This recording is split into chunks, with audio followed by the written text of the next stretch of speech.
Heat 6th science dead topic இது. ஹீட்ன்றது என்ன? So ஹீட்டோட source என்ன? இப்போ ஹீட்ன்றது வந்து நம்மளுக்கு பாடி வந்து சன்ஷைன் ஆகும்போது நம்மளுக்கு ஹீட் ஆகுது. இப்போ நம்ம ஃபுட்டை குக் பண்ணும்போது ஹீட் ஆகுது. ஹீட் பண்ணால் தான் ஃபுட்டு ஃபார்ம் ஆகும். அதே மாதிரி ஐஸ் மெல்ட் ஆகிறதுக்கும் ஹீட்டு தேவை. Okay, so sources of heat, நம்மளோட மெயின் சோர்ஸ் ஆஃப் ஹீட் எது? சன்னு தான். ஸோ சன்னு தான் நம்மளுக்கு நிறைய ஹீட்டை கொடுக்குது. ஸோ அந்த ஹீட்டை எப்படி கொடுக்குது? ஒரு நிமிஷம். ஸோ இப்போ வந்து நம்ம சன்னில் ஸ்டாண்ட் பண்ணிகிட்டே இருந்தோம்னா, லைட் நம்ம மேலே பட்டுகிட்டே இருந்தால், நம்மளை டச் பண்ணால் ஹீட்டாக இருக்கும். நம்ம தலையை டச் பண்ணால், நம்ம பாடியை டச் பண்ணால், ஆஃப்டர்நூன் டைமில் சன்னி டேஸில் இந்த மாதிரி ஒரு அப்பியரன்ஸை நம்ம பார்க்கலாம். கம்பஷனா ஒரு பொருளை எரிக்கிறதுனாலையும் நம்மளுக்கு ஹீட் ஃபார்ம் ஆகுது. அதை நம்ம எரிக்கிறதுக்கு என்ன? Wood, kerosene, coal, charcoal, gasoline or petrol, oil இதெல்லாம் ஊற்றி கூட நம்ம எரிய வைக்க முடியும். அப்போ ஹீட்டு ப்ரொடியூஸ் ஆகுது. அதன் மூலமாக குக் பண்ணவும் முடியும். Next friction. இப்போ 2 கல்லை தேய்ச்சா அதில் ஹீட்டு ப்ரொடியூஸ் ஆகுது இல்லை? அதே மாதிரி நம்மளுக்கு இந்த கோல்டு சீசனில் வந்து நம்மளுக்கு ரொம்ப சில்லாக இருந்தால் 2 கையை தேய்ச்சி கணத்தில் வச்சுப்போம். கொஞ்சம் சூடாக இருக்கும். ஸோ அது வந்து ஒரு லைட் ஃபயர், அதாவது ஃபயர் ஏற்படும். 2 கல் இது. எலக்ட்ரிசிட்டி. ஸோ எலக்ட்ரிசிட்டியில் பார்த்தீங்கன்னா எலக்ட்ரிக் கரண்ட் வந்து கண்டக்டார் பண்ணுது. ஹீட் எனர்ஜி ப்ரொடியூஸ் ஆகுது. ஸோ இப்போ வந்து நம்ம ஃபேன் எடுத்துக்கோங்க. ஃபேன் லைட்டு சுவிட்ச் போடுறோம். ஃபேன் ஓடிட்டே இருக்குது. அதோட பாடியை டச் பண்ணால் ஹீட்டாக இருக்குது இல்லையா? அப்போ ஹீட் எனர்ஜி ப்ரொடியூஸ் ஆகுது இல்லையா? ஹீட்டர், வாட்டர் ஹீட்டர், நம்ம கேசர் போடுறோம், அந்த ஹீட் ஆகுது. ஸோ அது ஹீட் அங்கே ப்ரொடியூஸ் ஆகிட்டுருக்கு. அயன் பாக்ஸில், எலக்ட்ரிக் கெட்டிலில், இது எல்லாத்தையுமே ஒர்க் பிரின்சிபல் ஹீட் எனர்ஜியை வச்சு தான் நடக்குது. ஹீட், இந்த மாலிக்யூல்ஸ் எல்லாமே ஹீட்டை அப்சார்ப் பண்ணிகிட்ருக்கு. தனக்குள்ளேயே ஹீட்டை அப்சார்ப் பண்ணி வச்சிட்ருக்கு. ஸோ நம்மளோட அதாவது அந்த ஹீட்டு வந்து நமக்கு வெறும் கண்களால் பார்க்க முடியாது.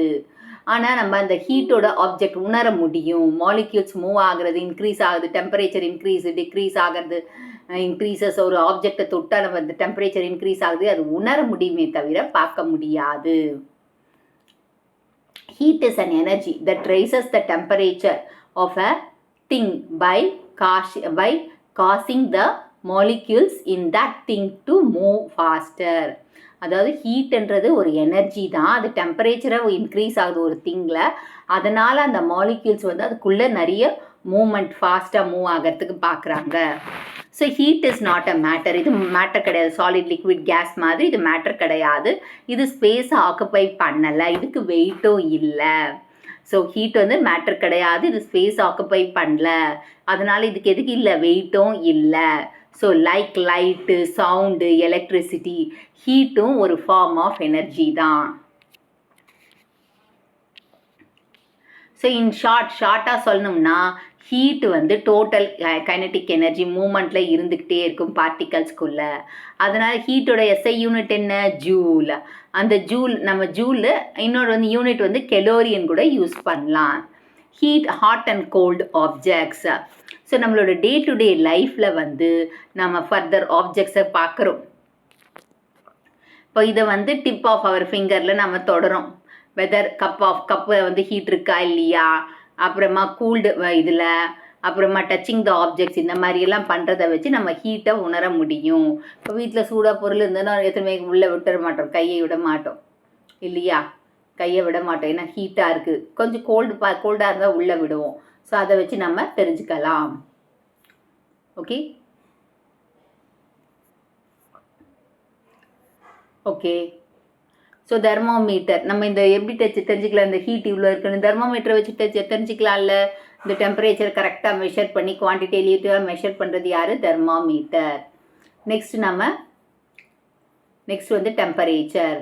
So temperature, the measurement of warmness or coldness of a substance is known as temperature. ஒரு சப்ஸ்டன்ஸோட வார்ம், சூடாக இருக்கிறது இல்லை சில்லுன்னு இருக்கிறத வந்து மெஷர் பண்ணுறது தான் என்னது? Temperature. SI unit of temperature என்ன? கெல்வின். செல்சியஸ், ஃபாரன்ஹீட் கூட other units of temperature. Celsius வந்து சென்டிகிரேட் கூட சொல்லலாம். அண்ட் இது வந்து டைரக்ஷன் ஃப்ளோ ஆஃப் ஹீட் எந்த டைரக்ஷனில் போகுது and two bodies placed in கான்டாக்டில் இருக்கும்போது நம்ம தெரிஞ்சுக்கலாம். இப்போ பார்த்தீங்கன்னா இப்போ என்ன நடக்குதுன்னு தான் உங்களுக்கு கொடுத்துருக்காங்க. ஹீட்டை வச்சு இது பண்ணிட்டாங்க, மேலே ஒரு இது பொருளை வச்சு கறக்குறாங்க. இந்த பிரிஸ்டன் இதில் அந்த தெர்மாமீட்டரை வச்சுட்டு எவ்வளோ ஹீட் ஏறுது அப்படின்றத பார்க்கறதுக்காக இங்கே கொடுத்துருக்காங்க. இது நம்மளுக்கு அவ்வளோவா தேவைப்படாது.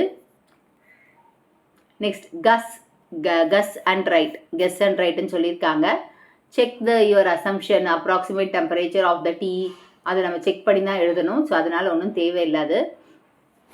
நார்மலி ரூம் டெம்பரேச்சர் பார்த்தீங்கன்னா வாட்டர் 30 டிகிரி செல்சியஸில் தான் இருக்கும் ரூம் டெம்பரேச்சர். அதை ஹீட் பண்ணும்போது தான் 100 டிகிரிக்கு ரைஸ் ஆகும். நல்லா பாயில் ஆச்சுன்னா 100 டிகிரி, அது ஃப்ரீஸ் பண்ணும்போது 0 degree. So normal room temperature வாட்டரோட ஹீட் எவ்வளோ, டெம்பரேச்சர் எவ்வளோ, 30 டிகிரி. அது பாயில் பண்ணோம்னா 100 டிகிரி, அது கூல் பண்ணால் 0 டிகிரியில் இருக்கும். Okay, you have say 30 degree Celsius as 30 degree Celsius or 30 degree centigrade அப்படியும் சொல்லலாமா. நெக்ஸ்ட், இப்போ வாட்டர் ஏ அண்ட் பி எம்டியாக இருக்குது. Beaker c, a and b to an empty beaker சிக்கு ஊற்றுறோம். ஸோ அங்கே டெம்பரேச்சர் ஆஃப் வாட்டர் பீக்கர் நீலா சேஸ் இட் வில் பி 100 டிகிரி செல்சியஸாக இருக்கலாம் அப்படின்னு சொல்கிறாங்க. ஒரு நாள் in 1922 the temperature was measured at 59 degrees Celsius in shade in Libya ஆஃப்ரிக்காவில். இப்போ 59 டிகிரி செல்சியஸா, அது எப்போ 1922ல், கிட்டத்தட்ட 100 வருஷத்துக்கு முன்னாடி. the coldest temperature in the world was measured in Antarctic continent. So coldest அதாவது ஹையஸ்ட் பார்த்தீங்கன்னா 1922ல் 59 டிகிரி செல்சியஸு எங்கே பார்த்தாங்களாம், Libya and Africa. Libya in Africa. அதே மாதிரி கோல்டஸ்ட் இது எங்கே இது பண்ணியிருக்காங்க, அண்டார்டிகாவில் இட் வாஸ் அப்ராக்சிமேட், அது வந்து 59, இது -89 டிகிரி செல்சியஸ். அப்போ எவ்வளோ குளிர்ச்சியாக இருந்திருக்கும்னு பார்த்துங்க. So minus used when the temperature falls below the freezing point of water. 0 degree செல்சியஸ்க்கும் கீழே போச்சுன்னா நம்ம மைனஸை போடுவோம். அப்போ கொஞ்சம் இமேஜின் பண்ணி பாருங்கள், த கோல்டு எப்படி இருந்திருக்கும். -89 டிகிரி செல்சியஸ். நம்மளோட பாடி டெம்பரேச்சர் நார்மல் வந்து 37 டிகிரி செல்சியஸ். இப்போ நம்ம பாடியில் வந்து கூல்னஸ் வந்து 15 to 20 டிகிரி செல்சியஸ் போனால் அது ஃபீல் பண்ணும். 15 to 20 டிகிரி செல்சியஸ் கீழே போனாவே சில்லுன்னு இருக்கும். ஸோ 1922ல் 59 டிகிரி செல்சியஸ் வந்து லிபியா ஆஃப்ரிக்காவில் நோட் பண்ணாங்க, மெஷர் பண்ணாங்க. -89 டிகிரி செல்சியஸ் வந்து அண்டார்டிகாவில் இது பண்ணியிருக்காங்க. ஸோ ஃப்ரீசிங் பாயிண்ட்டு கீழே போனாவே அது மைனஸ் தான் யூஸ் பண்ணுவாங்க. நம்மளோட பாடி டெம்பரேச்சர் வந்து 37 degree Celsius. Heat and temperature. So heat and temperature வந்து டிஃப்ரெண்ட் திங்ஸ் தான். ஆனால் டெம்பரேச்சர் வந்து பார்த்திங்கன்னா இஸ் ரிலேட்டட் how fast அந்த டெம்பரேச்சர் வந்து ஆட்டம்ஸ் அண்ட் மாலிகுல்ஸ் மூவ் ஆகுது. அந்த கொதிக்க வைக்கும்போது அந்த வைப்ரேஷன் வருதுல, கொதிக்கிற சவுண்டு, அதை தான் இங்கே சொல்கிறாங்க. ஆனால் ஹீட் வந்து டிபெண்ட்ஸ் ஆன் த டெம்பரேச்சர். ஒரு சப்ஸ்டன்ஸோட டெம்பரேச்சர் மேலே டிபெண்ட் ஆகிருக்கிறது யார், ஹீட்டு தான். But also depend on few molecules. அதாவது டெம்பரேச்சர் வந்து மாலிகுல்ஸ் அண்ட் ஆட்டம்ஸ் வந்து வைப்ரேட் ஆகிறத வச்சு சொல்கிறாங்க. ஆனால் டெம்பரேச்சர் ஹீட் வந்து டெம்பரேச்சர் மேலே தான் டிபெண்ட் ஆயிருக்கு அண்ட் சில மாலிகுல்ஸ் மேலேயும் டிபெண்ட் ஆயிருக்கு. Heat not only depends on temperature of the substance but also depend on how many molecules are there in the object. அதை ஏற்கனவே சொல்லியாச்சு. இப்போ temperature measures average kinetic energy of the மாலிகுல்ஸை measure பண்ணுது. ஆனால் heat வந்து total kinetic energy of the molecules of the சப்ஸ்டன்ஸை measure பண்ணுது. ஸோ டெம்பரேச்சர் வந்து ஒரு ஆவரேஜ் லெவலில் இருக்கிற கைனடிக் எனர்ஜியை வந்து மெஷர் பண்ணுது அந்த மாலிகுல்ஸோட. ஆனால் ஹீட் வந்து total kinetic energy of the சப்ஸ்டன்ஸை வந்து மெஷர் பண்ணுது.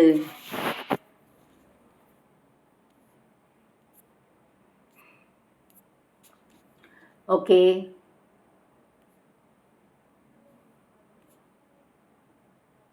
ஓகே, இதெல்லாமே லெட் அஸ் திங்க், இதெல்லாமே ஆக்டிவிட்டி பேஸ் தான், இதெல்லாம் வராது. Flow of heat and analogy between temperature and water level. ரெண்டுத்துக்கும் அனாலஜி. இப்போ வாட்டர் ஃப்ளோ ஆகுது, டிஃப்ரெண்ட் லெவல்ஸில் ஃப்ளோ ஆகிட்டுருக்கு. different phases, it doesn't matter if there is more water in one place or another. So water in a puddle can flow into reservoir or other way. So the temperature of an object is like the water level. So temperature வந்து water level மாதிரி தான், எங்கே அதிகமாக இருக்கோ அங்கே அந்த மாதிரி, எங்கே கம்மியாக இருக்கோ அந்த கம்மியாக இருக்கிற அந்த மாதிரி சொல்கிறாங்க. ஸோ இது டைரக்ஷன் ஆஃப் ஹீட்டை டிட்டர்மைன் பண்ணுது. ஸோ ஹீட் எனர்ஜி ஃப்ளோ ஆகுது higher temperature to lower temperature. So high டெம்பரேச்சர்லேருந்து லோயர் டெம்பரேச்சருக்கு போகுதுன்னு சொல்லிட்டாங்க. So thermal contact and thermal equilibrium. So thermal கான்டாக்ட்னா இப்போ சொல்லிட்டாங்க, ஏ அண்ட் பி பாடிஸ் எடுத்துக்கிட்டாங்க. ஏல டெம்பரேச்சர் ஹை, யாரை விட? பியை விட.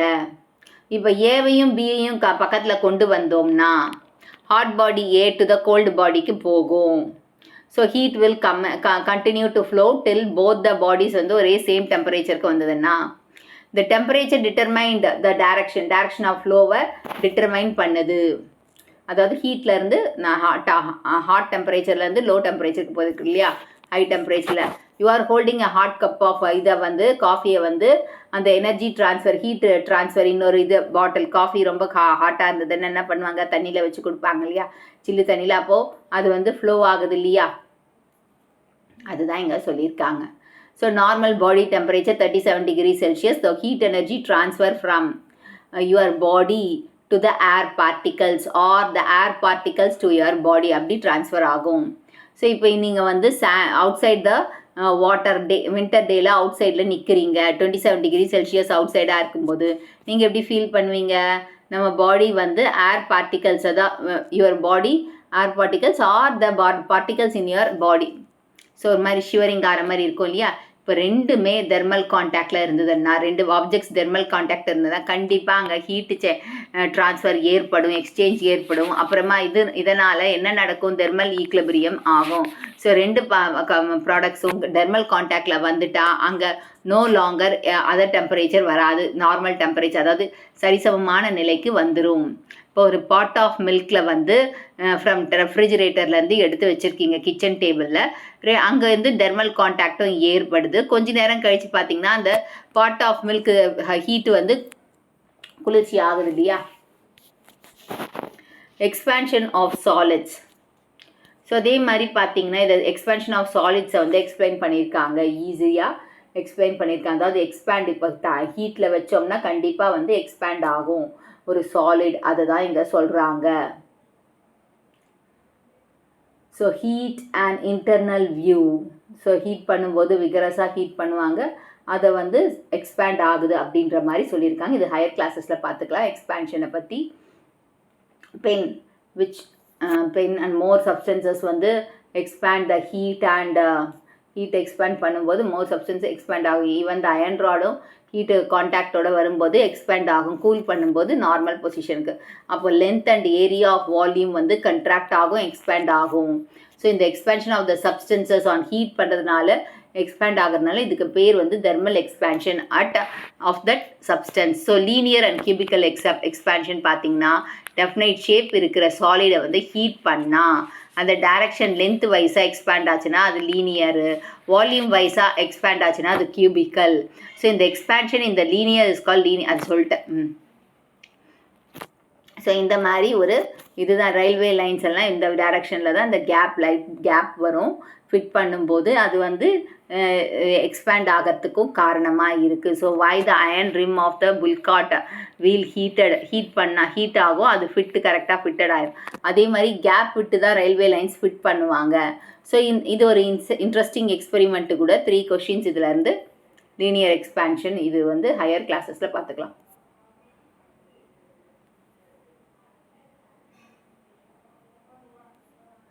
இங்கே பார்க்கலாம், ஆக்டிவிட்டி தான். ஓகே, லீனியர் எக்ஸ்பேன்ஷன், கியூபிக்கல் எக்ஸ்பேன்ஷனோட ஆக்டிவிட்டிஸ் தான் கொடுத்துருக்காங்க.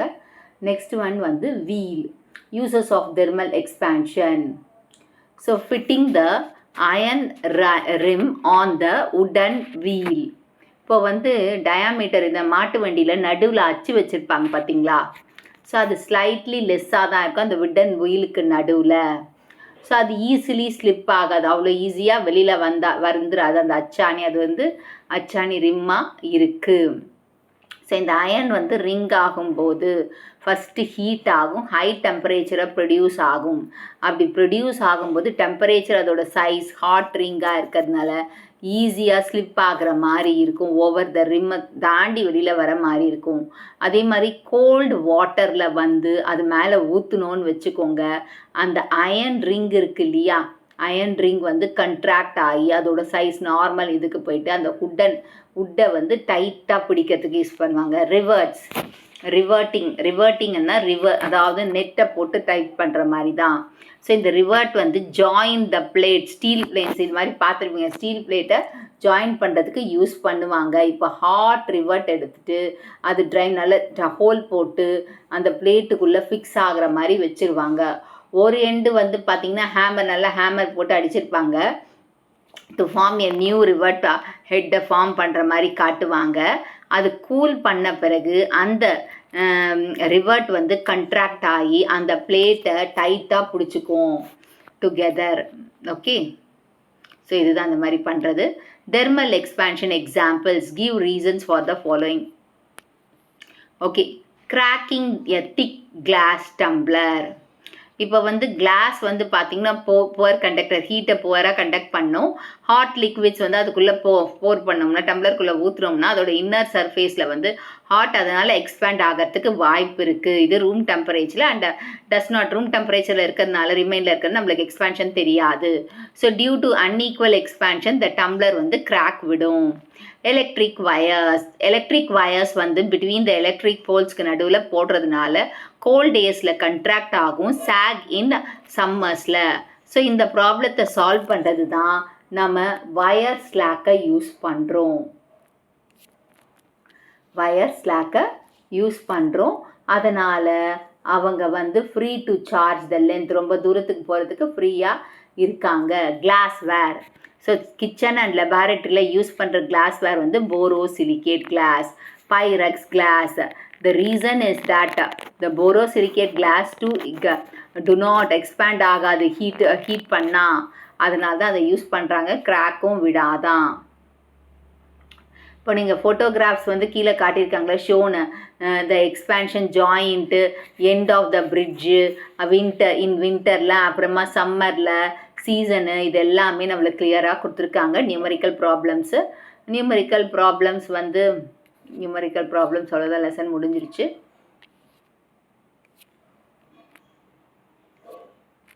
Choose the correct answer. When an object is heated, the molecules that make up the object begin to move faster. The unit of heat is joule. 1 liter of water at 30 degrees Celsius mixed with 1 liter of water at 50 degrees Celsius. The temperature of mixture was around 40. The average temperature since equal quantities. An iron ball at 50 degrees Celsius is dropped in a mug containing water at 50 degrees Celsius. The heat will not flow from iron ball to water or from water to iron ball. The same temperature is equal to thermal equilibrium. Fill in the blanks. The heat flows from hot body to cold body. Hotness of the object is determined by its temperature. The SI unit of temperature is Kelvin. The solid expands on heating and contracts on cooling.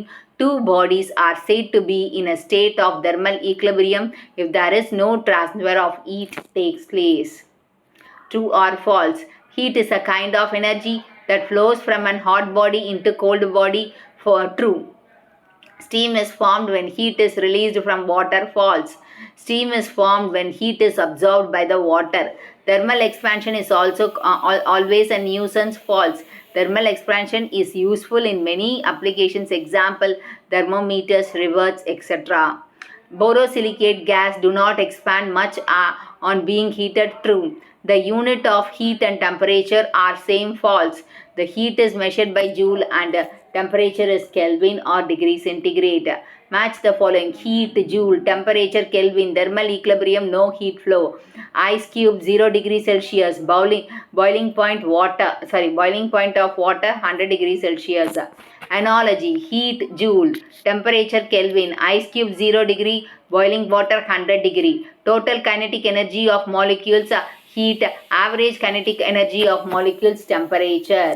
So இந்த video உங்களுக்கு புரிஞ்சிருக்கும்னு நினைக்கிறேன். இந்த video உங்களுக்கு பிடிச்சிருந்தா ஒரு like, hype, share and subscribe to science easy tech channel.